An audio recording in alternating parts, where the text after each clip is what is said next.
Добро утро или добар ден, како и да е, без разлика што е недела, знам дека ве има и ранобудни, но ве има и такви кои што се будите во моментов и полека уживате во седмиот ден во неделата.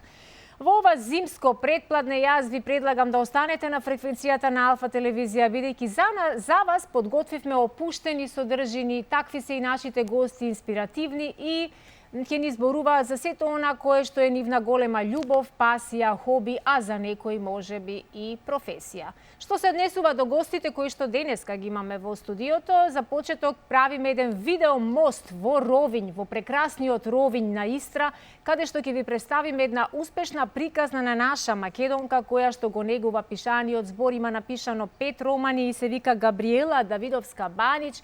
Тоа е една млада дама која што навистина воодушевува со се она што го говори, но и она што го пишува. А после неа во нашето студио ќе ви го представиме Благоја Јошевски, кој што има едно прекрасно хоби, има направено толку многу дела во квилинг техника, кои што навистина за секој еден од вас ќе бидат инспирација и поттик и надоврзување на онаа старата џабе работи, џабе не седи. Околу 1000 создадени дела без никаков мотив да продава, ниту да ги материализира, едноставно човек кој што сака да разубавува нечии животи и да приредува изненадувања. Се што не сте заеле за квилинг техниката, ќе дознаете токму од господин Благоја.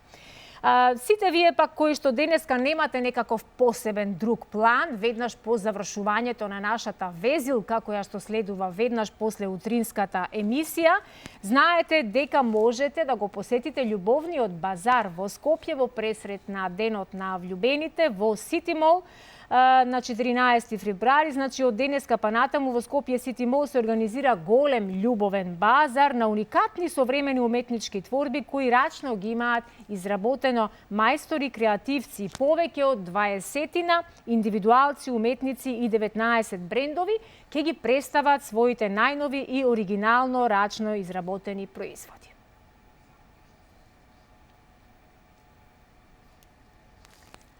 А во чест на нашиот долгогодишен пријател и соработник Милан Завков, кој во вторникот ненадејно не напушти, ќе слушнеме и една негова композиција од настап во нашето шоу Зајди, зајди. Нека му е вечна слава.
после рекламите ние ви најавуваме еден настан кој што ќе се одржи во почетокот на април. Станува збор за традиционалната Авицена женска трка, која годинава се одржува по 11 пат. Пријавувањето за учество во трката е веќе во тек, а сите заинтересирани можат да се пријават до 4 април. Деталите за сето ова ќе ги слушнете од разговорот кој што го сними нашата колешка Ивана.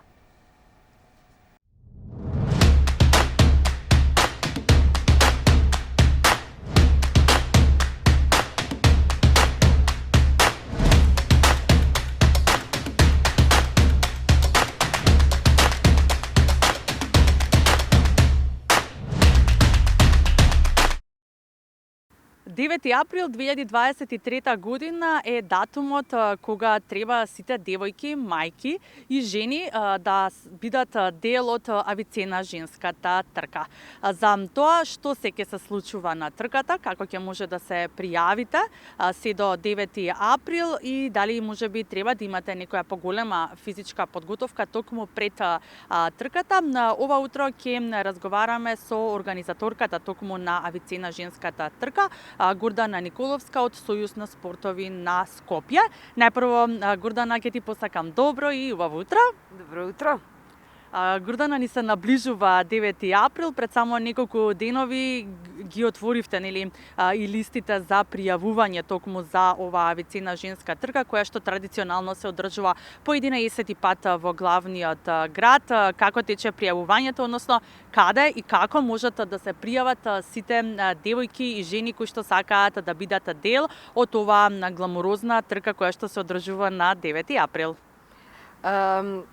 Сите информации подетално кои што можеби ќе пропуштиме во текот на муабетот, ќе може да се најдат на нашата веб страна женскатрка.мк, секако и на нашите социјални мрежи.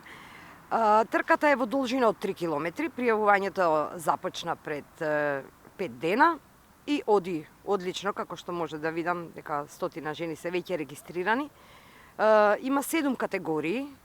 Трката нема ограничување во старосна категорија, че ние наградуваме во 7 старосни категории и ги прогласуваме најдобрите 3 во секоја старосна категорија, меѓутоа ние прогласуваме и во апсолутна или во генерален пласман, најдобрите 3 учеснички на трката ќе добијат дополнителни, односно највисоки награди. Оваа година очекуваме дека бројот на учеснички ќе биде над 2000, и од тоа трката ќе ја вратиме на булевар Илинден, бидејќи градскиот парк ни станува тесен, за да може да стартуваат и да завршат за кратко време токав голем број на учеснички. Пријавувањето може да го направат додат на нашата веб страна, која што ќе ги води до платформата каде што се врши пријавување. Секако една учесничка може да пријави повеќе надпреварувачки и на тој начин може да се подготват подобро, ако не се во добра форма, има доволно време, 2 месеци да се подготват во групи, пријателки. Многу често компании се пријавуваат, своите вработени ги пријавуваат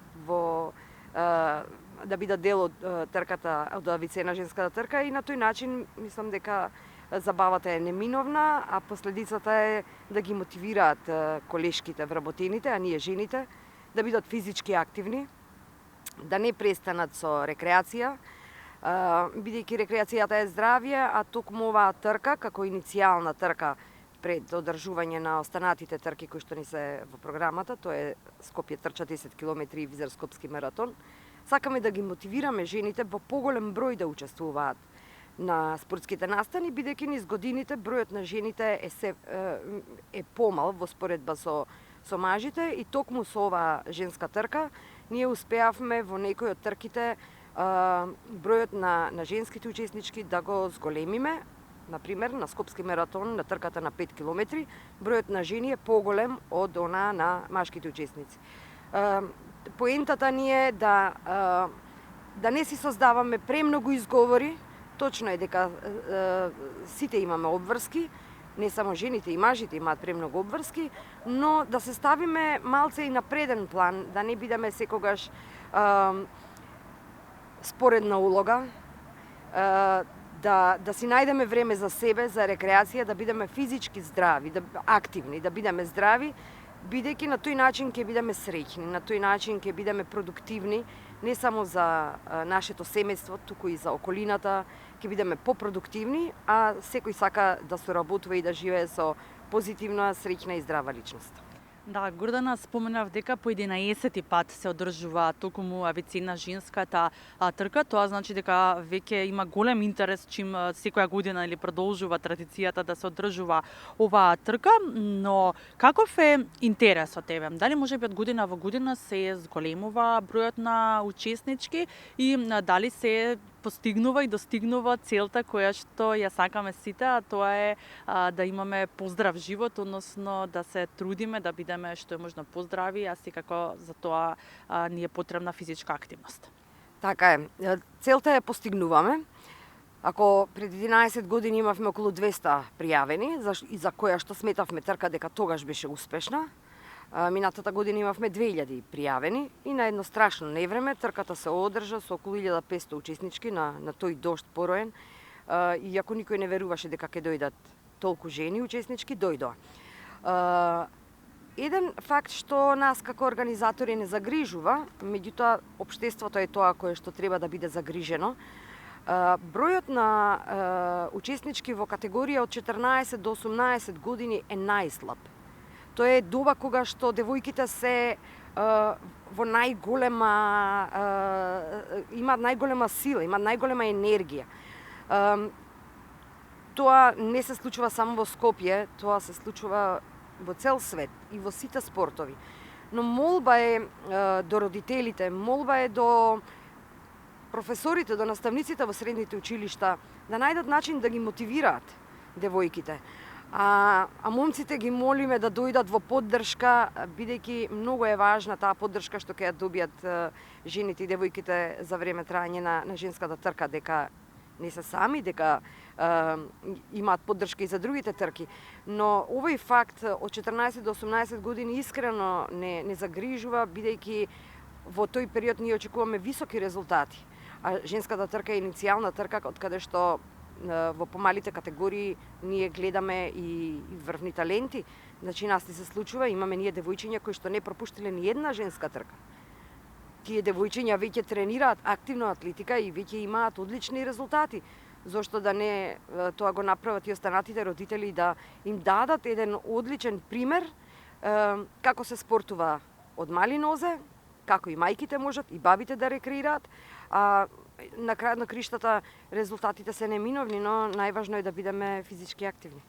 Да, навистина поздрав еве за девојките кои што буквално ја трчаат секоја женска трка и дефинитивно да, родителите се секако огледало нели на децата, односно треба да им ја дадеме таа навика да можат од најмали нозе уште нели да спортуваат, а секако може да започнат со трчање. Гордана, велите дека веќе градскиот парк стана премал за да се одржи авицена женската трка, ќе се одржи токму на булеварот Илинден, од каде до каде ќе биде трчањето, односно од каде до каде ќе се одвива трката? Трката ќе се одвива, стартот ќе биде во 10 часот, ќе почнеме со аеробик загревање. Се стартува баш кај фонтаната Лотосов цвет во градски парк на булевар Илинден, во правец кон семафорите со Мида Моторс. Полукружно се враќаме назад и финишираме на истото место каде што сме стартувале. Би сакала да појаснам дека имаме два брана на пријавување. Првиот бран трае до 8 март и цената е 300 денари. После тоа цената се качува на 350 денари и истиот ќе трае до 4 април. Да не го оптеротуваме и стартниот пакет, ние подготвивме и дизајнирана маичка од авицена женска трка и доколку некој сака да ја купи, истата може да ја нарача на истата страна каде што ќе биде пријавувањето.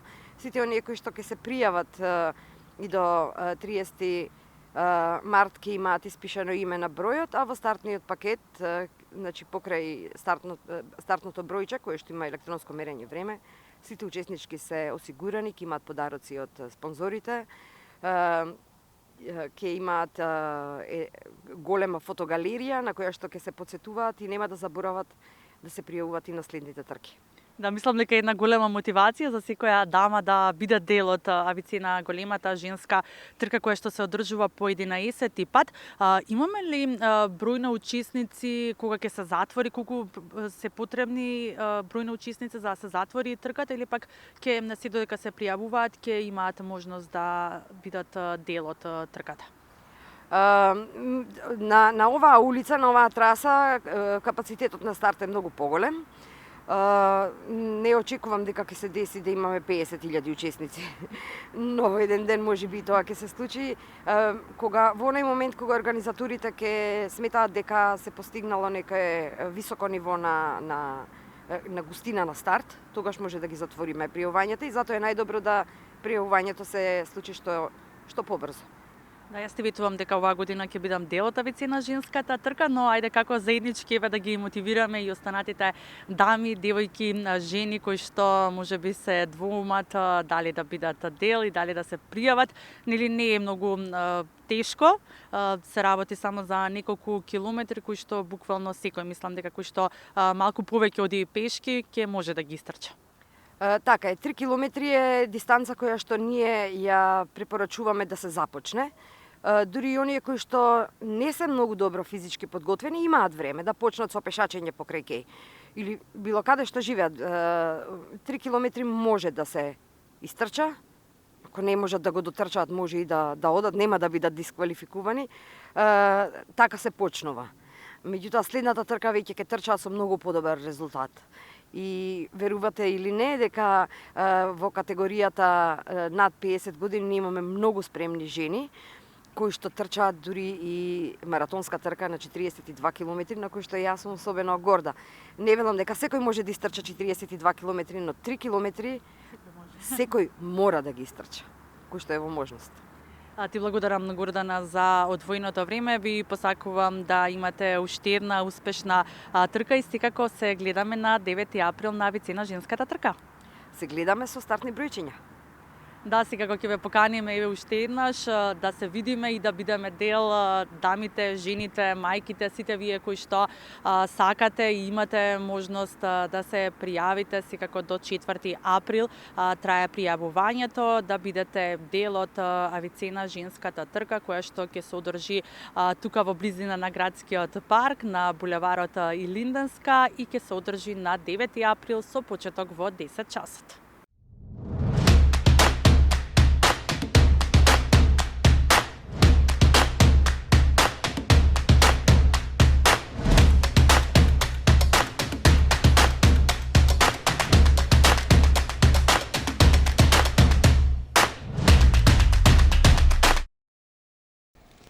И како што ви најавив на почетокот на денешново неделно опуштено дружење, денеска ќе бидеме максимално креативни, ќе инспирираме и ќе зборуваме за сето она што на нашите денешни гости им стана хоби, но од хоби некако им прераснува и во една огромна пасија, љубов, па и професија.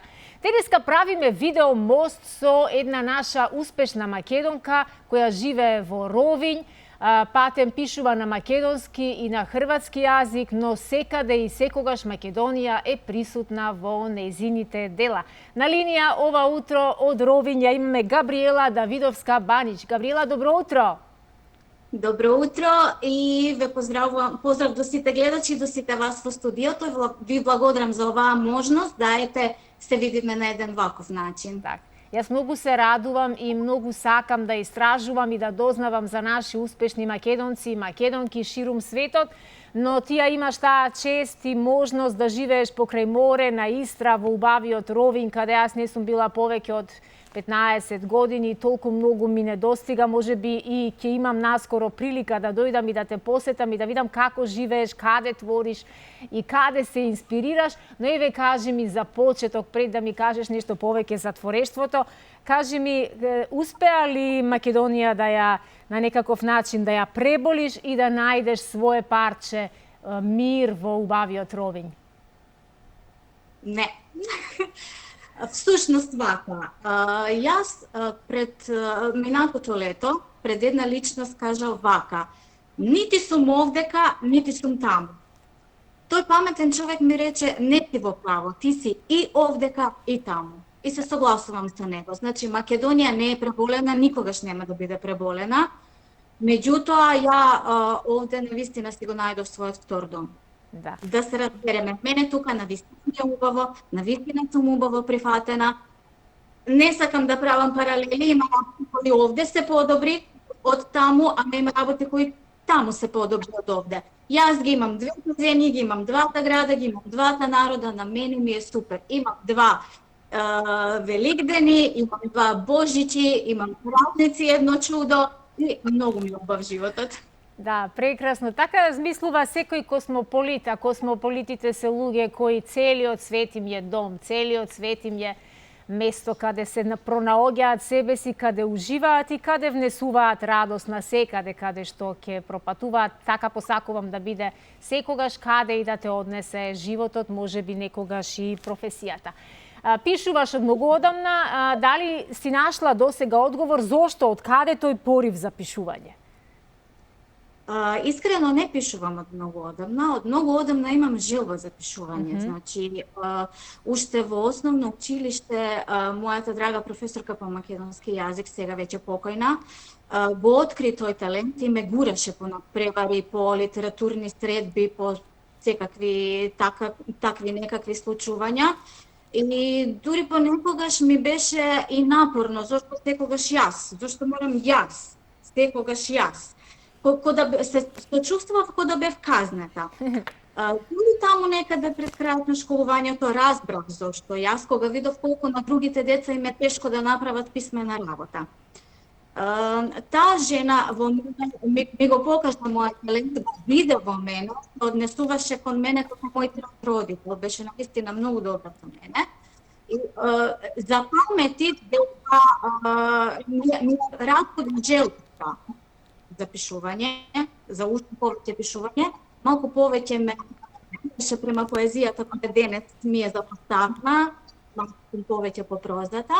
И така заврши приказната с почетњето од школските клупи, ама имам желба, многу читав, имам желба јас да станам писател, јас да напишам роман.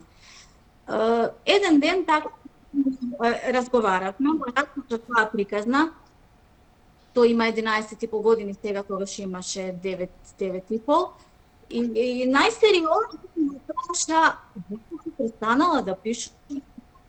И јас немам тоа прашање, почнав да сознавам и да кажам, јас имам желба, јас да напишам роман, ама каков е тој карактер, темпераментен, он пали води. Кога, мама, кога? Ајде да видиме кога. Многу брзо тоа се случи пандемијата, се случи да останам без работа и да кажам, ето е среќа. Значи, сега е моментот, имаме време, имаме простор, имаме идеи. И уште последните денови на работа, кога ги одработував, во главата ми дојдоа 3 реченици за првиот роман. Значи, ми дојде почетокот, средината и крајот. И кажам, тоа е тоа. Му дадов наслов на романот и така остана. На тоа и се држав. Јас секогаш на моите романи им давав наслов пред почетокот и не ги менувам до крајот. Нити содржините, нити романите. Евентуално кога се преведувам, може да заменам два збора, да кажам, ајде вие двајца окренете се еден наспроти друг. Никакви други измени не правам. И така, седнав несигурна како, дали ќе успеам да склопам една синхронизирана приказна, не е тоа малку материјал. За месец дена Храбра кукавица беше готова. Ја предадов на реализација, не застанав, кога видов дека е тоа супер, дека уживам, дека е она нешто кое го читав 100 години, дури Храбра кукавица беше на реализација, продолжив да пишувам други романи. Напишав и почнав трет, кога Храбра кукавица излезе. Кога ми ја пратија да ја видам, кога ја земав во раце, доживеав една емоција неверојатна.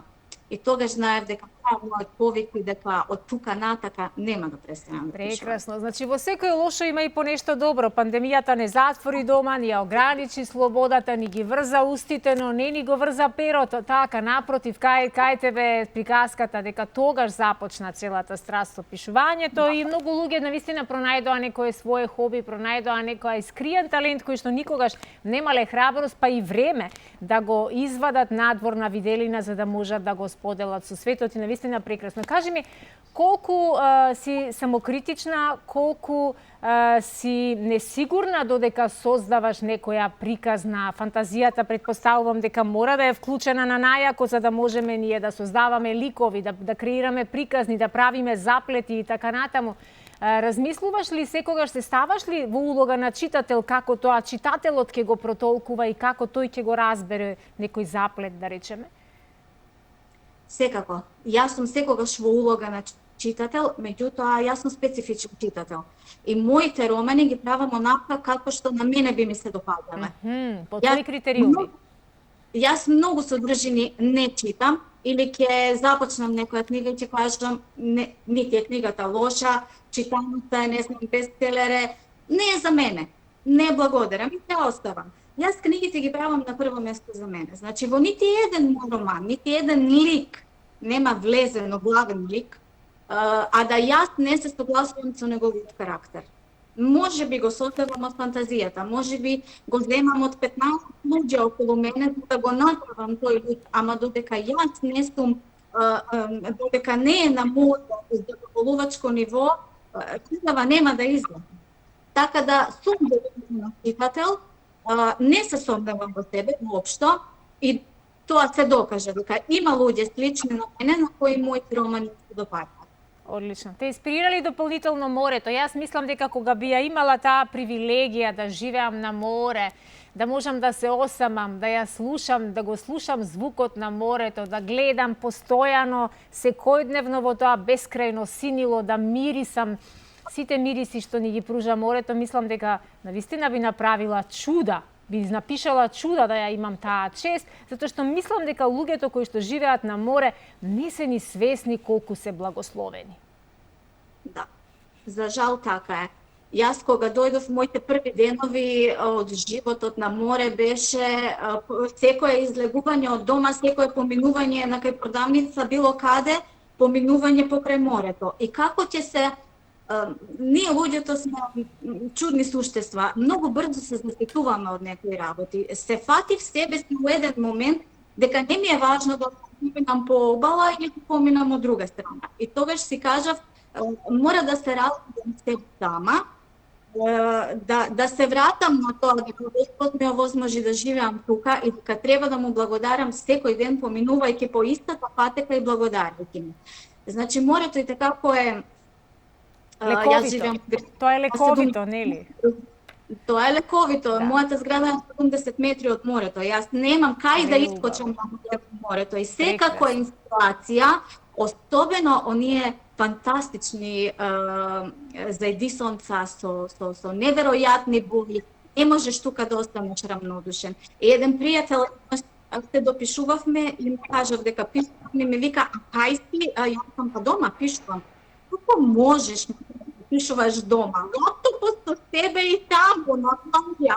Викам, во право си, го правам и тоа, ама не тогаш кога дува бура. Преубаво. Ти завидувам.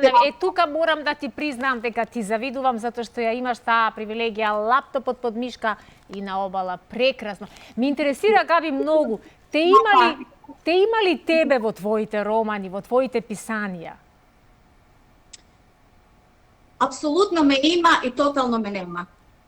На кој начин? Сега, на кој начин?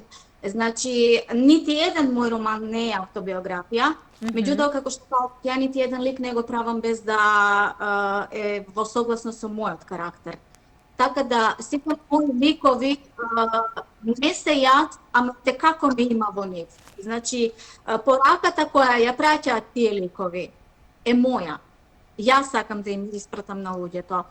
Ситуациите со кои се справуваат на одредени начини кои јас се обидувам да се справувам во слични ситуации. Значи, ме нема апсолутно како во автобиографија нема никаде, ама ме има секој. Секој еден. Кои се најсилните пораки кои што сакаш да ги испратиш, некогаш символично, некогаш директно, некогаш на поинаков начин? На кои пораки ти е фокусот? Најмногу на тоа дека и тоа како има добри луѓе, иако се ретки, дека и тоа како чуда се случуваат, позитивни чуда секој ден, и дека што и да не се случи во животот, колку и животот да не фрли на колена, секогаш има излез, освен ако е смрт во прашање. За жал. Ако е болест, за жал или смрт, тука е веќе приказнава завршена. Се дори ние сме живи, се дори ние функционираме, се дори ние може да заработиме повторно пари, да се подигнеме повторно. Немаме граници, немаме. Јасно кога живеев со граници, јасно е кога живеев. Мојот лик од романот Умрев за да живеам е ставен во неверојатни граници. Тоа е една жена која е буквално си ја замислува како ставена во тегла и затворена со еден поклопец одгоре. Тука, ти си тука за внатре и ќе правиш како ти е кажано и ќе живееш како ти е кажано. Меѓутоа, на Билјана животот и се смилува да нејзиниот син и го отвора тој поклопец на теглава и ја влече надвор. И тогаш Билјана дознава која е таа сушност и колку многу може. И поракава е, женава е диаметрално противна на себе си од почетокот и на крајот на романот. Тотална трансформација доживува и поракава моја, може Билјана, можам и јас. Браво. Може сите жени, може сите мажи, може сите деца. Само треба да си ги погледнеме своите способности да се разбудиме, да се разбудиме и да се потрудиме да го турнеме капачето од теглата во која сме затворени, а понекогаш свесно, ама понекогаш и несвесно седиме таму без да превземеме ништо. Каде да ги најдеме твоите книги? И ајде малку повеќе околу творештвото, ти си автор на 5 романи, така нели? Да. Ги има во Македонија да се купат, да се набават? Има во Македонија. Значи, мојот прв роман искочи во Хрватска како моја благодарност према хрватскиот народ, особено према полуостровот Истра, кај што јас живеам, за топлиот прием на домашните луѓе. Вториот роман искочи во Македонија, на мојот најубав јазик. Потоа пак имавме роман во Хрватска, пак имавме роман во Македонија, па имавме некои преводи на англиски и третиот роман, Лудача, искочи како прво на англиски јазик, на Амазон, а пред неполни месец, или може би веќе има еден месец, веќе не бројам, искочи во Италија. Браво! Во издавната куќа Абра Бокс, да. Браво, секоја чест! Секоја чест. Како успеваш во секое твое дело да ја сместиш и Македонија, кажем, и во хрватскиве, и во македонскиве? Како успеваш, како тоа го правиш смислено или едноставно тоа е посилно од тебе? Двете. И смислено и посилно од мене. Затоа што е посилно од мене, затоа смислувам како да направам. Значи, во првиот роман апсолутно е нема Македонија, затоа што го посветив на хрватскиот народ, на истријаните. Меѓутоа, од тука натаму, дури и онака што нема потреба од неа, ја ја вготнувам на голема куќа. Го земам менталитет на изумната култура, некои ликови се направени дека се македонци, а воопшто не се македонци, ама така се замислив, за да ја презентирам Македонија. Значи, премногу ја сакам мојата земја, некој ќе каже, лесно е да ја сакаш од надвор, ама луѓе кои ме познаваат одамна знаат дека е така и кога бев дома и кога живеев во Македонија, така да не можам да ја оставам и сакам да презентирам секаде и еве и по утакмици имаме и македонско друштво во Пула, значи се обидуваме на секаков начин да ја задржиме и да ја промовираме нашата култура и нашата традиција. Браво. И мене тоа е многу важно. Така, ги спомена на почетокот хрватскиот народ и истријаните дека првото дело го посвети на нив како благодарница. Какви се истријаните како луѓе? Имаме ли ние нешто слично во менталитетот? Знам дека ја знаат, таму не постои човек на Истра кој што не знае да ја пее македонско девојче, па дури и Битола мој роден крај многу ја пеат таму. Јас сум имала прилика да слушам на нивни забави како ги пеат тие две песни и ми го стоплија срцето на вистина. Какви се по карактер, по табиет? Што се однесува до песната Битола мој роден крај, сузеј ќе те израдувам на Бадник оваа година. Нашиот прекрасен Давид Темелков ја отпеа насред Ровин. Прекрасно. И тоа со македонско знаме околу себе, значи тоа беше да се растопиш. Ја не знам како не се први доли не верувам. Да. Инаку истријаните се супер народ, супер луѓе. Јас искрено се плашев, близу се до Словенија, близу се до Италија, Хрватска е, не знам, се збори дека се ладни, вакви, такви. Мене ми се супер народ. Супер. Луѓе како и ние, луѓе кои сакаат да се дружат, луѓе кои можеби не се толку гостопримливи како што сме ние, ама секогаш се отворени и да помогнат и да побараат помош. Прекрасно. А тоа што ги ближува луѓето. Така мислам и јас, да, така мислам и јас и така и јас сум ги доживеала истријаните. Кажи ми, околу контактите со публиката, со читателите, околу фидбекот, околу она што тие подоцна ти го испраќаат и ти го пишуваат откако ќе ги прочитаат твоите дела, какви се коментарите? Тоа ми е омилениот дел. На тој дел не се надевав кога почнав да пишувам. Мислев дека, кој знае, некој може ќе прочита, некој може не. Меѓутоа, еве, например, што се однесува до романот Мајка од магла. Ја у 2 сатот преку ноќ добив порака од жена која плаче. И која ми вика, до сега го читав романот и не можев да спирам. Значи, јас сум отворена, мене многу ми значи кога некој ќе ми пише. Кога некој ќе ми каже, ми се допаѓа или до сега не се случило да каже, но ми се допаѓа, не знам зошто не се случило, може би нема храброст или не се случило на некој толку да не му се допадне. Меѓутоа рецензиите, тој фидбек на вистина е на едно ниво кое мене ме растопува. Да, и кога мене праша, како се заработува од пишување? Мене тоа е прашање кое од кожа ме вади и ако се трудам да останам цивилизирана. Јас не пишувам за да се обогатам, за да заработам не знам какви пари. Не викам дека е тоа нешто лошо. И така ако би било супер, да се живее од продажба на книги, да. Да се живее, тоа е сонот на секој писател. Меѓутоа, јас не почнав да пишувам со таква намера. За да профитираш, така. А меѓутоа, тие емоции кои ги доживеам од луѓе кои ми се јавуваат, јас веќе имам остварени виртуелни пријателства со луѓе со кои чекаме да се видиме и у Македонија и у Хрватска, со кои дури сме се запознати. Верувам, така е. Еве, мој читател од Куманово ова година од сите 4 страни на светот го избра Ровин да дојде на одмор и да се запознае со мене. И бевме заедно секој ден и се поминавме многу убаво. Едва чекам да се видиме повторно. Значи се случуваат вистински, реални пријателства.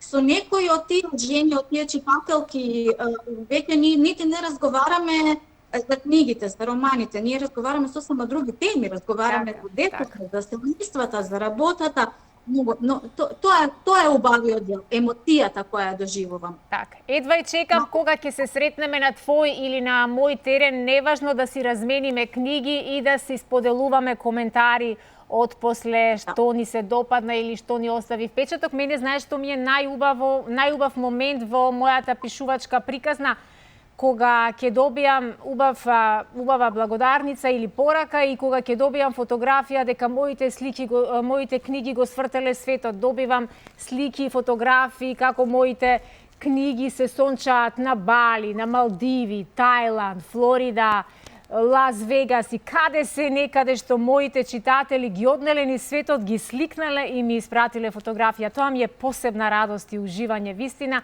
и едва чекам, Габи, кога ќе се сретнеме и ќе зборуваме за за нашите дела. Кажи ми само на самиот крај уште што е следно што ќе ни најавиш во подготовка си за нешто ново? Следно само ќе се надовржам на ова наше видување, значи секако би сакала да се видиме во Ровин заради тебе.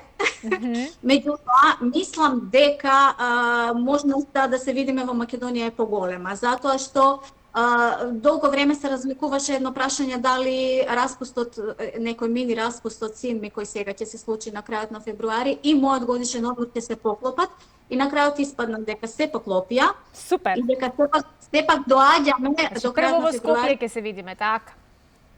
На 23, еве информација за тебе и за гледачите, на 23 февруари во четврток во 18 часот во Занечиски дом во Куманово, во организација на Градска библиотека Тане Георгиевски и во соработка со мојата издавачка куќа од Македонија Зборот Велес, ќе направиме таа долго очекувана промоција, затоа што книгата Мајка од Макова искочи у еден момент кога јас последен пат бев у Македонија.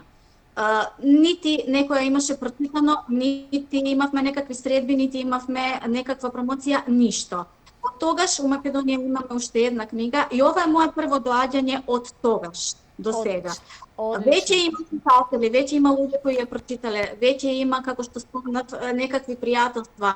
И едва и чекам да се случи таа промоција, да дојдеме и да сите тие луѓе дојдат и како што викам јас, мојата заработка, едва и чекам да ги гучнам тие читатели, тие мои согласни, роднини. Стварно, еве, покана сузе и до тебе, 18 часот, 23.2. за Нечиски дом Куманово, и за сите кумановци, и за сите скопјани, за сите кои се расположени, да дојдете, да се видиме, да се дружиме, да се изгушкаме до следното видување. Одлично, ќе се потрудам да бидам таму, а ти ќе ме подсетиш благовремено, затоа што еден куп обврски, снимања и активности. Габи, многу ти благодарам што ова неделно утро еве вака ги почестивме гледачите со убави разговори, инспиративни разговори, ги подсетивме сите оние кои што одамна не прочитале некоја добра книга, дека секогаш времето поминато со книга не е залудно потрошено време, напротив е многу квалитетно и драгоцено време. Се гледаме кога ќе дојдеш во Македонија за 2 недели од прилика. Биди добра, поздрави го морето денеска ако правиш прошетка неделна околу Ровин и уживај сега и тука во мигот, знам дека тоа го правиш, уживај со твојот син, со блиските, со саканите, со семејството и се разбира се гледаме на наш терен, на македонски терен. Така е, се гледаме дома. Дома се гледаме. Тоа беше нашата драга денешна гостинка Габриела Давидовска-Банич, а ние, драги наши, продолжуваме со останатите содржини.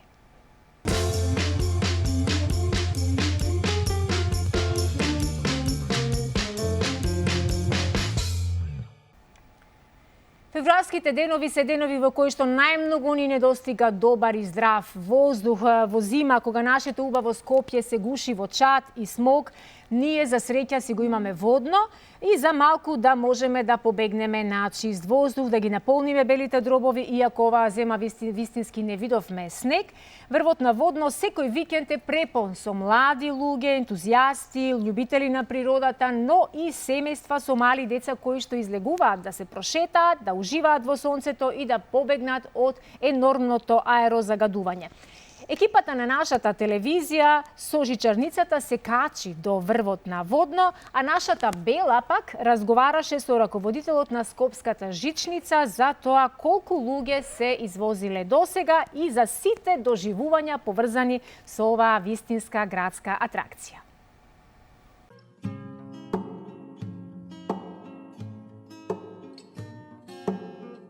Главното прибежиште на скопјани и жителите на Скопје од сообраќајниот метеж и урбанистичкиот хаос, за солниште од гласната метропола, вулканиот град и спас од загадениот воздух, викенд лулка за прибирање на витамин Д, но и атрактивна локација за туристите.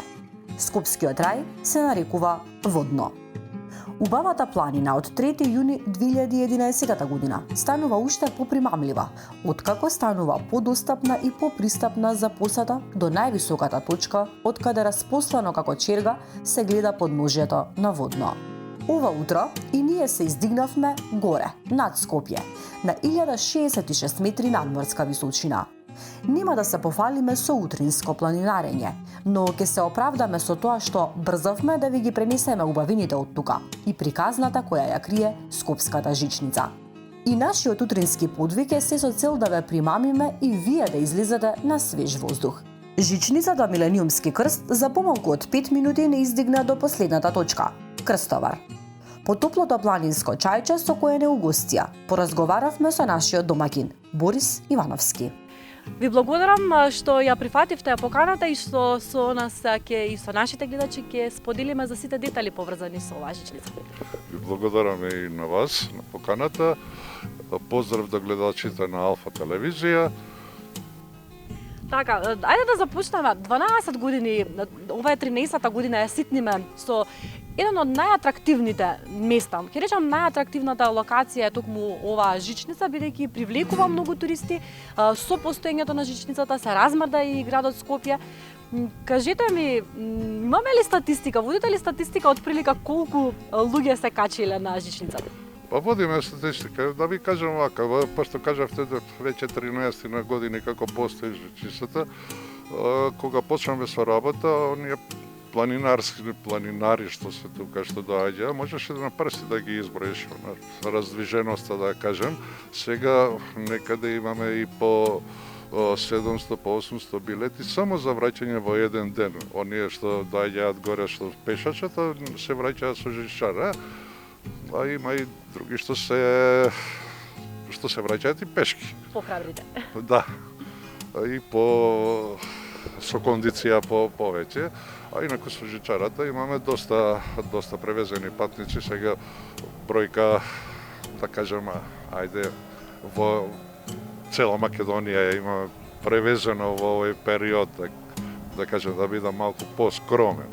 Инаку зависиме од времето и близината што е тука, дури да кажем и она матка која што е без конкуренција најдобра ја засенивме, затоа што е многу поблиску жичарата, таму е пристапот малку полаш и имаме доста посетители. Преку недела, обично во летниот период имаме доста страни гости, а викендите имаме и празниците, имаме и домашни гости, тогаш се и на големите гужви. Така, од прилика викенди, има ли кулминација? Кога е кулминацијата? Имате ли ден кој бил фасцинантен со бројка на посетеност на жичницата?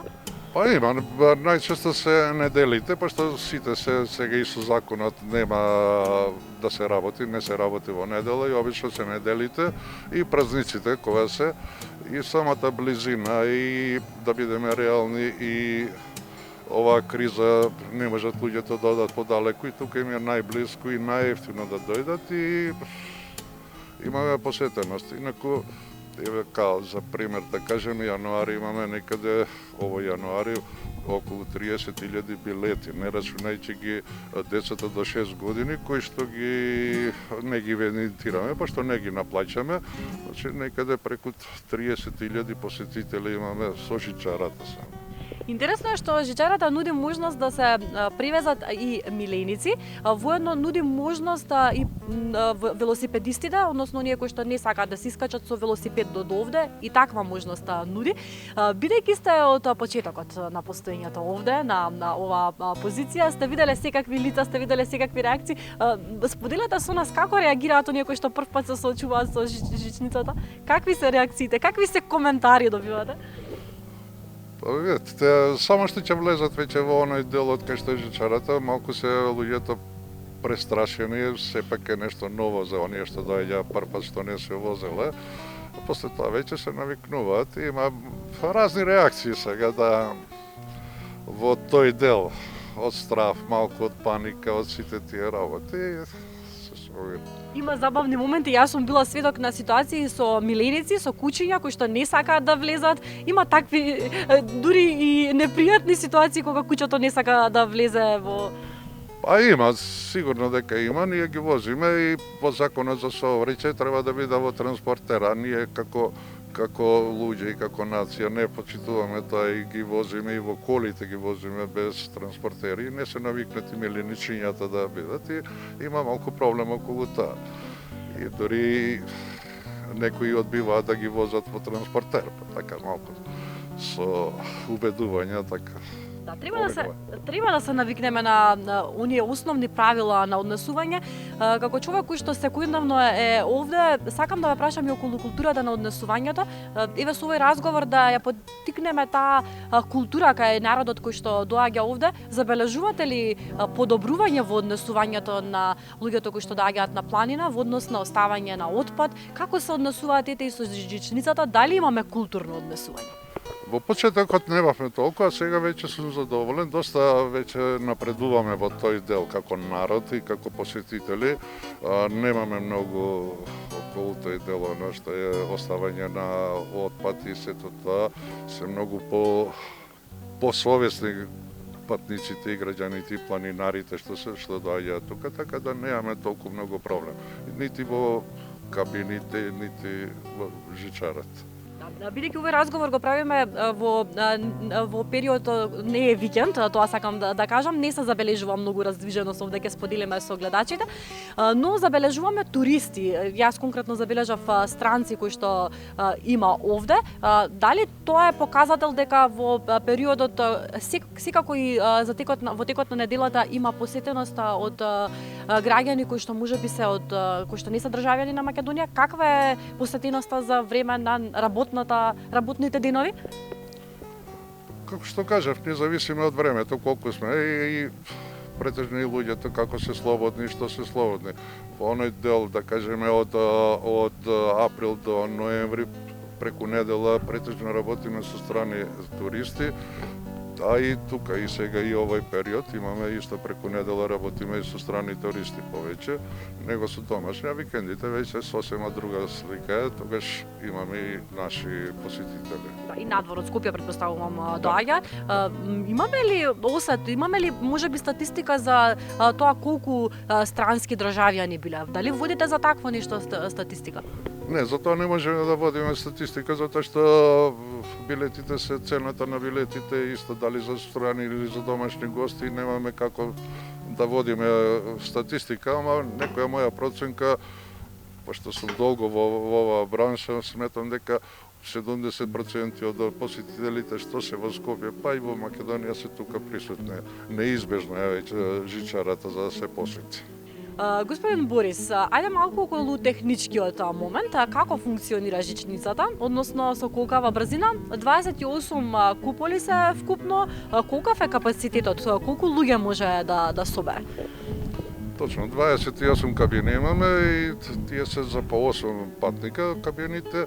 Капацитетот, пресметаниот капацитет на конструкторот е некаде околу 2200 патници на сат, ама во реалноста не може така да биде, секојаш не може да бидат фул кабините, така да возиме со брзина некаде околу 3,5 метри во секунда, која што е некоја економика и за да можат, пошто е туристичка жичара, да можат и да си погледаат да уживаат во возењето. Инаку може максималната брзина е 6 метри во секунда, тогаш и не може многу и да се види. Пошто е као и панорамска. Панорамско разгледување. Во одредени ситуации, односно кога имаме ветровито време, жичницата не работи. Тоа сме сведоци и вие овде како вие и вработените во жичницата апелираат и им посочуваат на оние кои што се посетители да внимаваат при однесувањето кога имаме одредено невреме. Жичницата не работи во понеделник и не работи во периодот кога има ветровито време, така? Неработен ден е понеделник за жичницата, тоа е по законот за работни односи, кај што вработените треба да си добијат еден неделен одмор и последниот вторник во месецот кој што го користиме за сервисирање, за проверки и за тоа. А она што се однесува до ветерот, не е само ветерот, законска обврска имаме кај што законодавецот предвидел кога е невреме, ветер, видливоста намалена, тогаш мораме да исклучиме жичарата, односно од безбедносни причини. Тоа е пред се безбедноста, па на патниците и на жичарата и на вработените нормално. Инаку за ветерот конкретно пред некој ден што беше, тогаш имаме ние на 2 столба имаме поставено ветромери и ја пратиме ситуацијата колку дува и како дува. Дозволено ни е зависно од правецот, од 16 метри во секунда веќе се јавуваат алармите, се вклучуваат, на 20 метри самата ја намалува брзината, на 21 метар веќе исклучува чарата и во тој период, во саботата конкретно беше, имавме удари од 32 метри во секунда, што е 2 пати над дозволениот минимум. И во тој период не возиме, прекинуваме со патници, со возење на патници, затоа што сепак е безбедно ама непријатно е возењето во такви услови. Така. И тогаш не возиме патници, чекаме дали да се смери времето или пак воопшто не стартуваме. Па ќе повикаме овде на разбирање, да знаат оние кои што во такви услови доаѓаат овде зошто жичницата не работи и секако ќе повикаме сите оние кои што никогаш не биле да дојдат и да ја посетат и да се повозат на оваа панорамска жичница и секако оние кои што ретко ја посетуваат да ги поттикнеме почесто да го прават тоа. Сигурно, убаво е тука, најблиску е, најевтино е и најбрзо може да си дојде, да си прошета, да си ужива, да си, што викам јас, да си фати D3 и да си се врати дома на ручек и сето тоа. Да, не случајно реков во најавата овде колку и да е минусни температури е топло. Топло е на душата, топло е на срцето. Ви благодарам многу за одвоеното време, простор и за гостопримството кој што ни го понудивте со тоа топло чајче и вкусно чајче што го испивме со вас. Ви благодарам и на вас.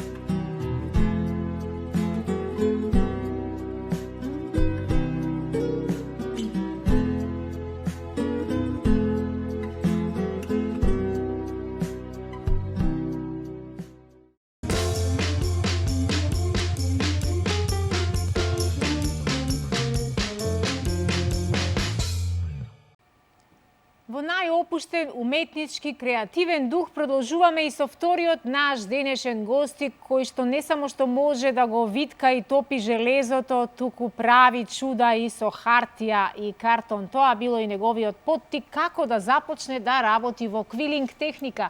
Наш денешен гостин, господин Благоја Јошевски, добре ни дојдовте во утринската на Алфа. Добре ве најдов. Јас уживам кога имам гости со кои можам да говорам за уметност создавана со двете раце, со овие 10 прсти и навистина ви се восхитувам за сето она кое што го правите со толку љубов, трпение, посветеност, а ќе го правиме и паралелно додека си разговараме со мојот денешен гостин, тој ќе ни покажува како се работи во квилинг техника, што таа значи и кои се тајните, нема до крај да ги откриеме, немојте да мислите дека се ќе ви кажеме денеска, но еве малку од малку ќе ви откриеме од сето она кое што е битно за да се работи во квилинг техника. Ајде започнете да им откриеме што е тоа квилинг техника. Квилинг техниката е една техника на изработка на слики од ленти од хартија. Како што е оваа лента. Било каква хартија или мора да е цврста хартија? Цветовите кога се прават со 130 грамска хартија. Таа е најпогодна за цветовите, меѓутоа кога се прават ликовите, сум дошол до сознание дека е најубаво со две такви хартии залепени, односно до 300 грамска хартија може да се прави. Јас хартиите се ги сечам самиот, затоа што имам своја, да речам, работилница мала. Така. Имам за сечење на хартија, имам монтажен стол, што малку ќе ве зачуди. Ликовите ги правам на монтажниот стол. Квилинг техниката е всушност виткање на хартијата и лепење на основа. Прекрасно. Значи, овие цветовите се толку убави, толку се живописни. Мислиш дека ќе ти проговорот, јас просто не знам кој да го покажам, кој да го одложам, а имаме толку многу имате сработено околу 1000 вакви дела, а ова е пафта, ова се вика пафта, така нели? Да, тоа е пафта. Само од другата страна, обратно. Од другата страна вака? Да, не е така. Вака. Ова е пафта, значи тоа е она што на половината се става. Обично е сребрена пафтата и е дел од многу носи, многу женски носи, традиционални, нешто прекрасно, нешто совршено, вистински. Ќе ги видиме и ликовите малку подоцна, но ајде кажете ми колку е едноставно и колку е битно, што е побитно во квилинг техниката, да имаме мирна рака или мирно око?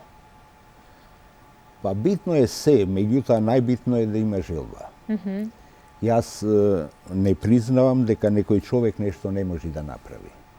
Уметноста е еден дел кој се носи од сораѓањето, меѓутоа се друго е работа.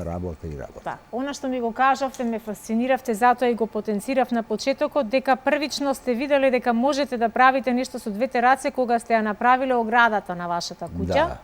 Сте свиткале железо и тоа потполно сами сте го направиле, тоа толку уметнички, прецизно, како да сте го правеле цел живот.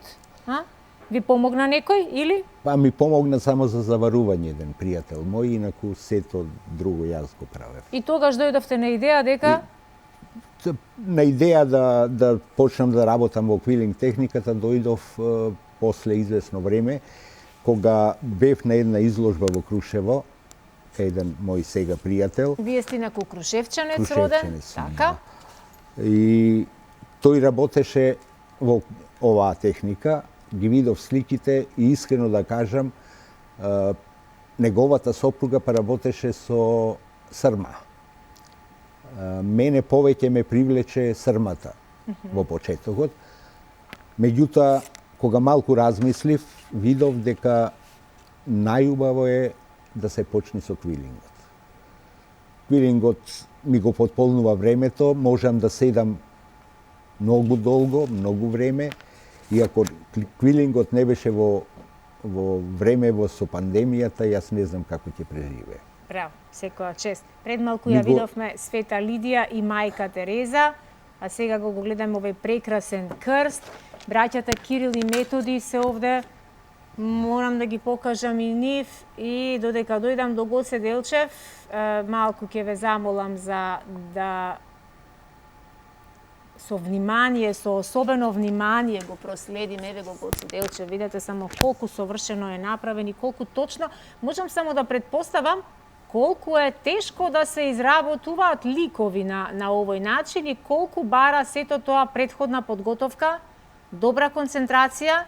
Веројатно не е исто да се изработуваат цвеќиња и да се изработуваат ликови, така? Ова е сосема друга техника и многу повеќе труд и знаење бара, заради тоа што со цвеќињата повеќе вештината во рацете. Јас прво правам скица на хартија, затоа и ви реков преска дека имам монтажен стол на кој ги работам ликовите. Ликовите не може да се земи, да речам, основа и хартија и да се направи лик. Тоа е невозможно, бар за мене е невозможно. Прво цртежот го ставам од оздола, имам монтажен стол кој има светло од оздола и така прецизно после ја лепам хартијата и ги доловувам ликовите кои ги правам. Ова го правите цели 7-8 години, така нели? 7-8 години. Процес во кој едноставно се оди само нагоре, се расте, се нагоре. Колку црпите искуства, колку наоѓате начини, колеги, слични. Вие не сте од генерациите кои што живеат на интернет, но сепак сте активен на социјалните мрежи. Сум активен и ова што ме интересира го знам одлично. И да си го побарам на интернет. Ви помага интернетот, така нели? Интернетот ми помага. Во кои земји каде најмногу квилингот е респектиран, почитуван? Каде? Имате ли некои такви? Не би можел да ви кажам, затоа што не знам тоа да ви кажам. Мислам дека сегдека се работи и тоа го работат само ентузијасти. Да. Како професија малку потешко се работи.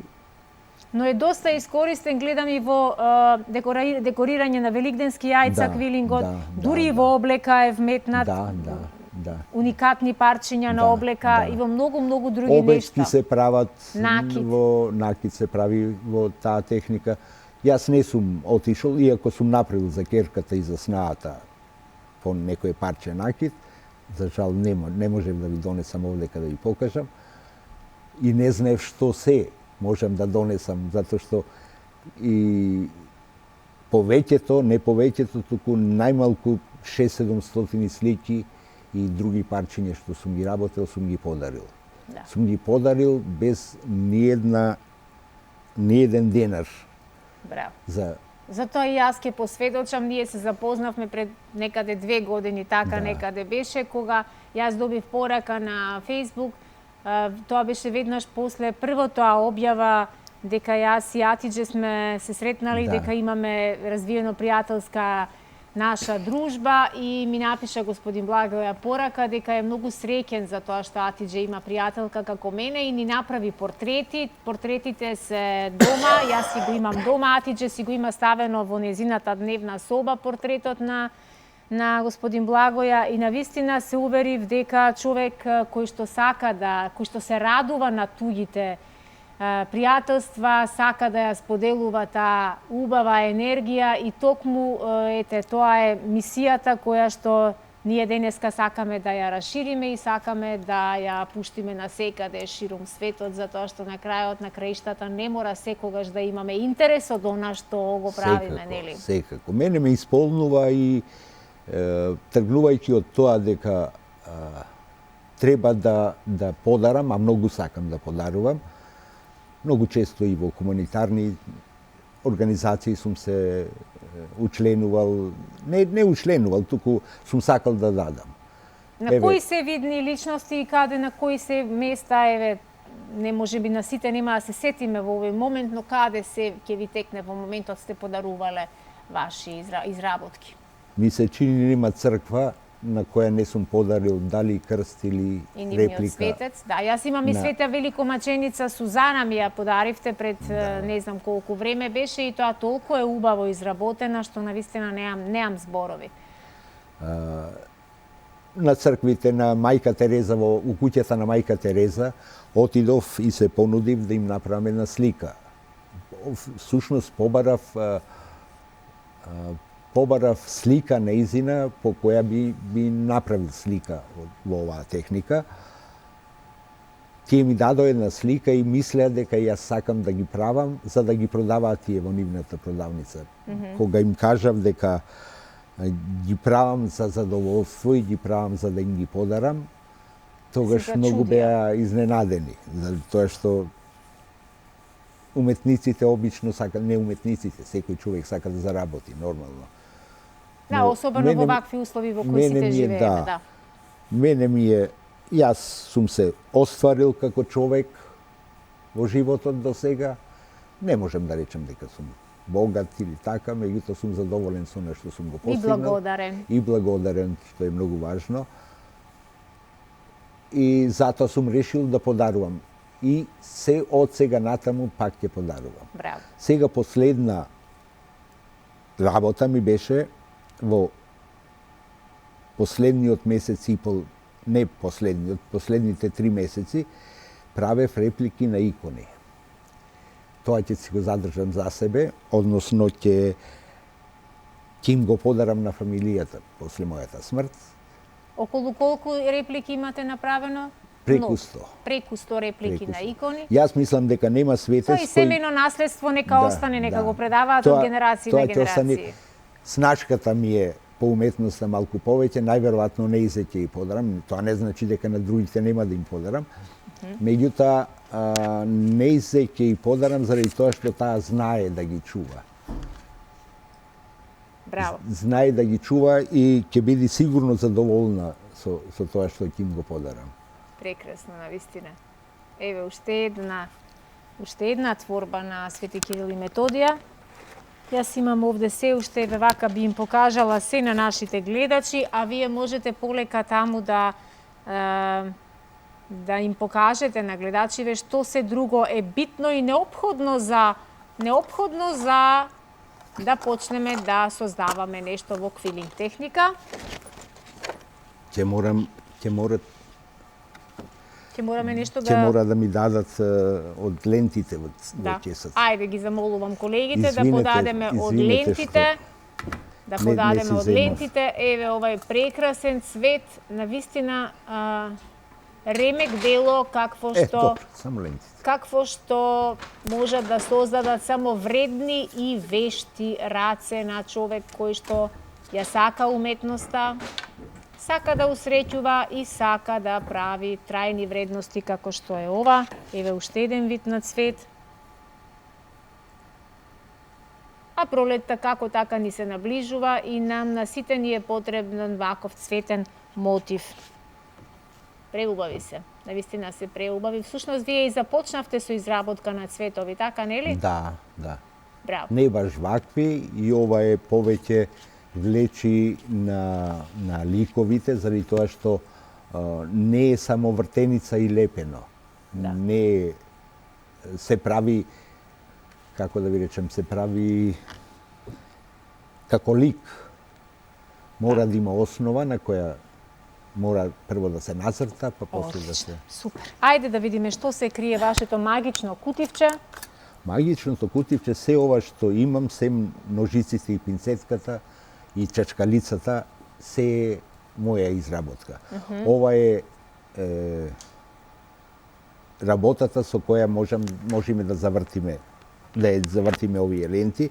Значи лентата се поставува ова, не знам камерата дали може да го фати, може да се отвори, јас сум го правил, за да можам до 300 грамска хартија да можам да завискам.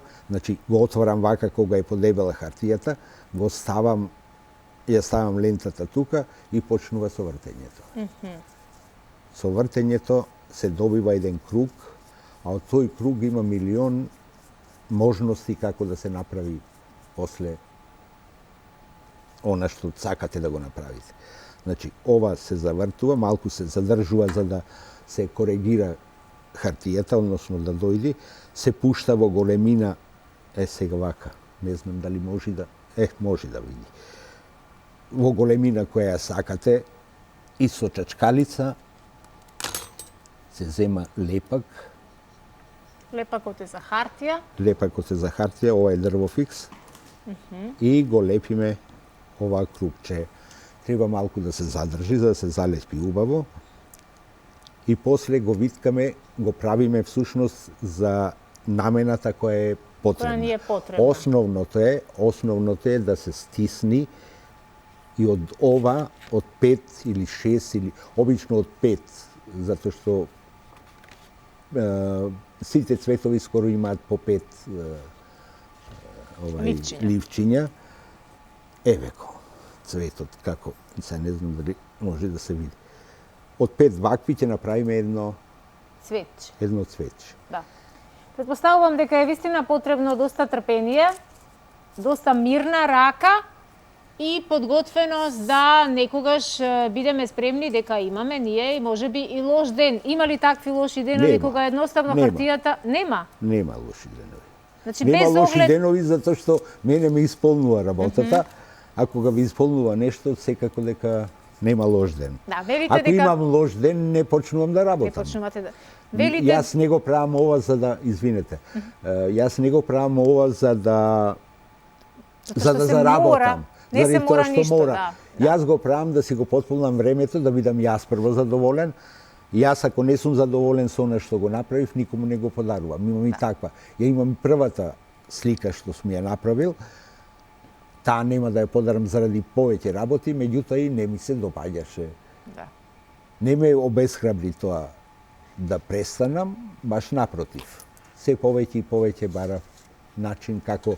Морам да го покажам уште еднаш нашиот Гоце Делчев, символот на нашиот непокор, идеологот, апостолот, човекот кој што во последнава година толку многу често го говориме, толку многу често го споменуваме и толку многу сме чувствуваме ранливи на тоа дека некој сака нешто да ни украде или некој сака нешто да ни присвои.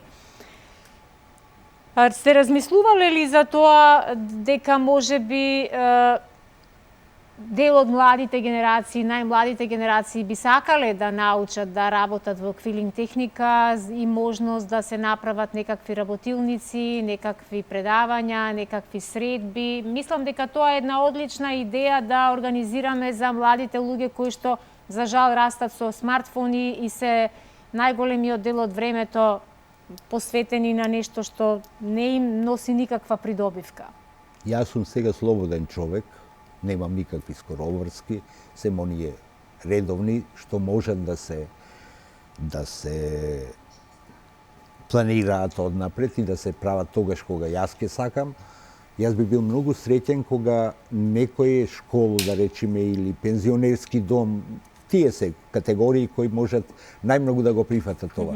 Би било убаво, да речеме, во една школа по час по уметност да се прикажи и да им се даде да ја фатат хартијата, да видат тоа дека не е ништо тешко, дека не е проблем да се направи тоа како.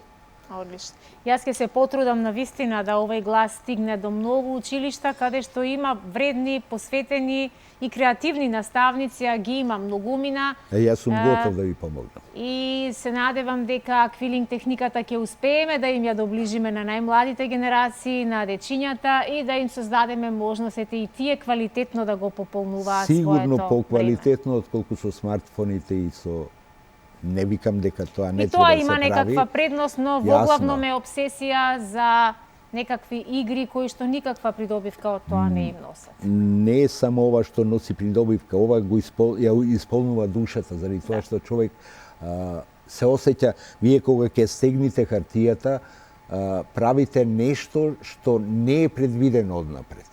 Еве да речеме од истиот тој лист што го направив, сега можеме да направиме и ваков модел. И поинаков лист. Да. Или ако го стисниме навака, ќе биде сосема друг. Да. Така да од едно вртење може да се направат повеќе видови на модели. Што вие сте успеале да го совладате железото, да го стопите и со таква естетика да го обликувате железото на вашата домашна ограда, тогаш со хартијата немате проблем. Немам проблем. Јас многу ви благодарам што денеска бевте наш гостин, што инспириравме, поттикнавме и ставивме, вака загатнавме една тема која што е инспирација за многу наставници, за многу професори, за многу родители како да ги насочат своите деца да учат еден убав, би рекла, занает кој што може да прерасне и во професија еден ден. Бидејќи рачната работа можеби во моментов ни се чини неисплатлива, но во светот е многу респектирана, многу почитувана и еве нека биде ова убава причина како да го завршиме ова наше денешно дружење и како да мотивираме секој еден кој што нема некое хоби, а па и нема можности да инвестира, бидејќи чинам дека за ова хоби не ни е потребна некоја голема инвестиција. Мала инвестиција е, техниката се вика квилинг, се што ве интересира, а не бевте во можност се да запомните. Господин Благоја е доста подготвен да ве упати, напишете му на Facebook порака, разменете некои искуства, а можете и се разбира да соработувате доколку имате желба за некоја ваша нарачка, некоја тема на која сакате да се сработи нешто и верувам дека ќе се изроди некое ново пријателство, така? Секако. Тоа е уште поважно. Мене ми требаат луѓе. Јас цел живот сум работел со луѓе и мене во ова пандемија ми беше најтешко да седам дома. И ако не беше ова, јас не знам дали ќе можем да преживеам. Човекот кој што работи рачна работа никогаш не му е здодевно и никогаш не се чувствува осамен, така да ви посакувам уште многу долги години да создавате вакви дела креативни, да инспирираме и да споделуваме заеднички со нашите гледачи. Благодарно што бевте наш гостин денеска, а тука ние некаде се поздравуваме и одиме со останатите содржини.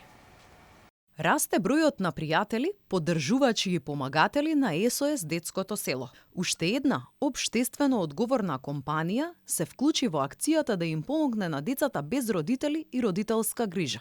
Туристичката агенција ЈК Травел.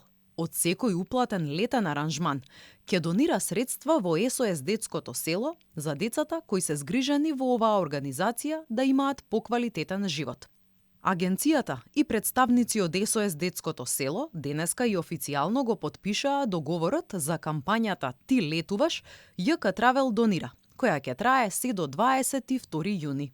Почеток на едно ново партнерство со ЈК Травел, агенција која што за прв пат во нашата земја направи кампања од ваков голем карактер, каде што за секое патување кое што нашите граѓани ќе можат да го направат во ЈК Травел, они ќе обезбедуваат финансиски средства за поддршка на сите програми на СОС Детско село. Горда сум денеска што имаме можност да испромовираме оваа кампања и да ги информираме граѓаните дека единствено нешто што треба да направат за избор на нивно летување оваа година треба да го изберат ЈК Травел, бидејќи тие се тука да ја поддржат работата на СОС Детско село.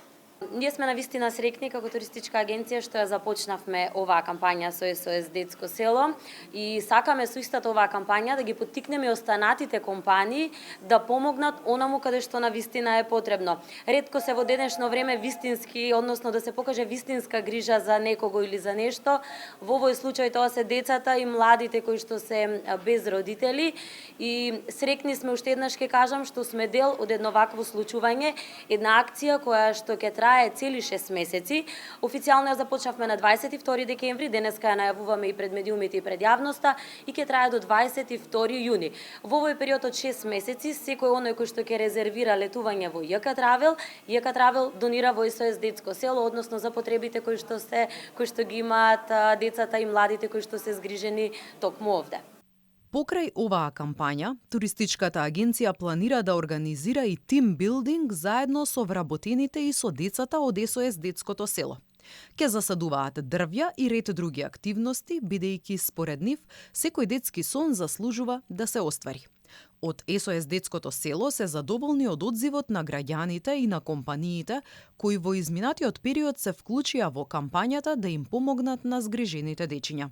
Овој интензитет не е случаен, овој интензитет се случува бидејќи СОС Детско село 20 години работи во Македонија за поддршка на дечињата без родители и родителска грижа, меѓутоа веќе сме влезени во процес на финансиско осамостојување, што значи дека поддршката од компаниите од нашата држава е навистина потребно и затоа сите овие кампањи се од голем карактер. Сакам да упатам благодарност за отвореноста на нашите компании, за филантропијата и за луѓето кои одлучуваат дека навистина веќе свеста е подигната за колективно добро и за едно заедништво кое што навистина ги прави овие кампањи успешни. Сум навистина горда и благодарна на нашите луѓе во општеството и пред се на одлучувачите во вакви успешни компании и ги охрабрувам да продолжат со оваа динамика и да не запираме. Денеска ние како СОС може би го кршиме мразот за филантропија и за општествена одговорност и го трасираме патот како треба да биде понатаму оваа практика, за да истата понатаму ја користат и други организации и други невладини тела кои што ќе помагаат за општата и колективно добро во нашето општество. СОС Детското село веќе 20 години е посветено на грижа за деца и младинци без родители и родителска грижа. Оттаму и потребата на ЈК Травел да се вклучи за да ги поддржи. И тука некаде завршуваме со сите содржини предвидени за денешново неделно дружење и се разбира после нас следува изданието на најновата везилка, овој пат со гостите од општина Лозово. Уживајте, ви посакувам пријатен неделен ден на фреквенцијата на Алфа телевизија. Довидување.